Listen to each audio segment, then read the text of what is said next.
பக்தர்களுக்கு ஓர் இனிய செய்தி. கடந்த 2 ஆண்டுகளாக வேலூர் மாவட்டம் பேர்ணாம்பட்டு குடிப்பள்ளி ஸ்ரீ சென்னராய சுவாமி திருக்கோயிலில் ஒரு மகத்தான சேவை தொடர்ந்து நடைபெற்று வருகிறது. ஆம், உங்கள் பார்வையை தெளிவாக்க இயற்கை மூலிகை கண் சொட்டு மருந்து வழங்கும் உன்னத சேவை. குறிப்பு எடுத்துக்கொள்ளுங்கள். ஒவ்வொரு மாதமும் 11ஆம் தேதி அன்று இந்த சேவை நடைபெறும்.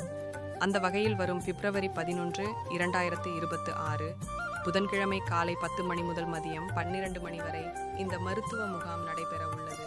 வந்திருக்கும் அனைவருக்கும் சுவாமியின் அருளால் அன்னதானமும் வழங்கப்பட இருக்கிறது.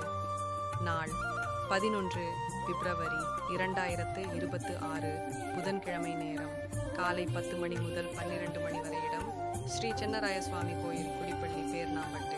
இயற்கை முறையில் கண்ணலம் காப்போம், அன்னதான பிரசாதம் பெற்று இறையருள் பெறுவோம். அனைவரையும் அன்புடன் அழைக்கிறோம்.